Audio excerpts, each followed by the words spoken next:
This is Audible. Podium Audio presents SOS Hotel, Sleep With Us.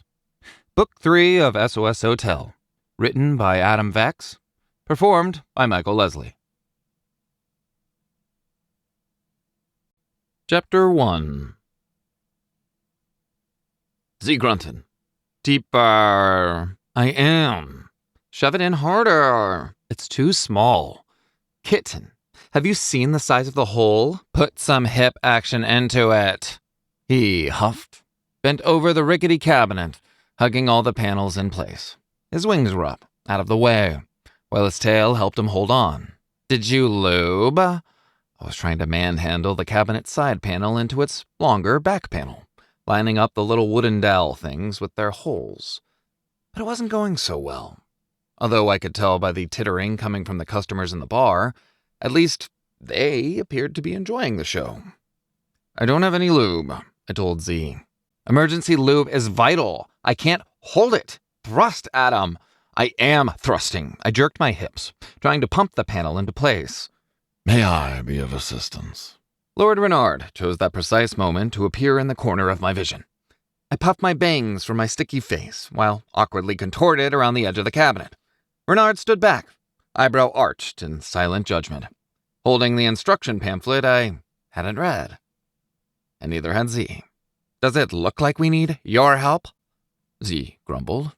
Hold it!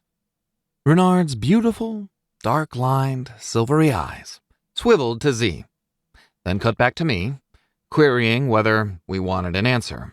Of course, he had to show up while I had my ass in the air and appeared to be humping a poorly put-together piece of furniture. I think where my grip on the panel slipped, and the rickety cabinet buckled. Its doors popped off, the legs twanged, and a drawer shot up toward my face. Renard grabbed my shoulder and spun me into his firm arms as though we were back on the dance floor, just in time for me to watch Z sprawl onto the floor with the cabinet. He sprang back to his feet, flared his wings, and hissed at the now flattened piece of furniture. No!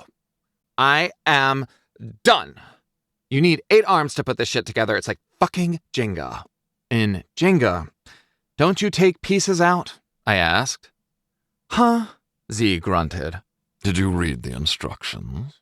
Renard asked, his warm arms still clasped around me. Did I read the... Z barked a laugh. Ah! Did I read the instructions? He mocked in Renard's posh American accent. Instructions are for losers, control freaks, and people with tiny dicks. Oh, and there I see her holding the instructions. And Adam. There's a surprise. Also, those are in Swedish. You fucking read Swedish, Your Highness? Oh, dear. I do, Renard replied calmly. and please, I'm a mere baron. Your Highness is reserved for immediate royal family. Z's tail rattled, and his eyes narrowed to dagger-like slits. But the wards didn't tingle, so that was good. Right?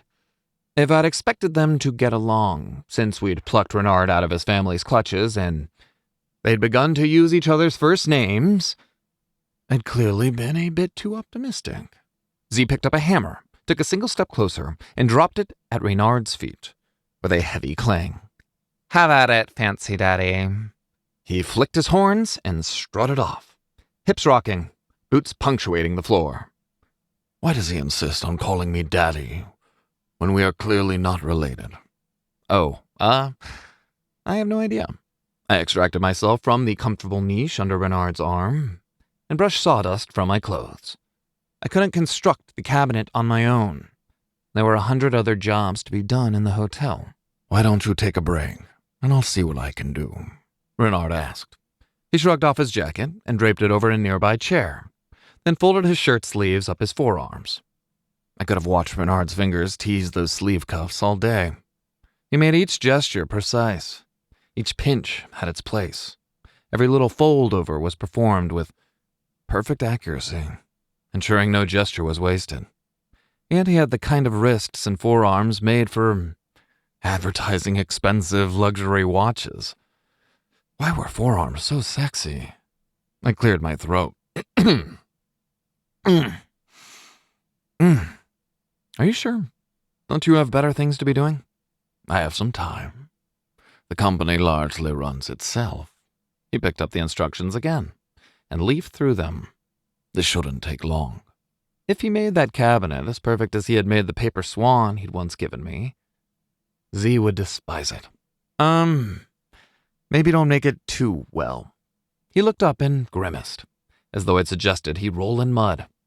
You're asking me to fail. Not fail, exactly, just, how was I supposed to ask him to half-ass it so Z didn't have a crisis of confidence? No, I don't know. Explain.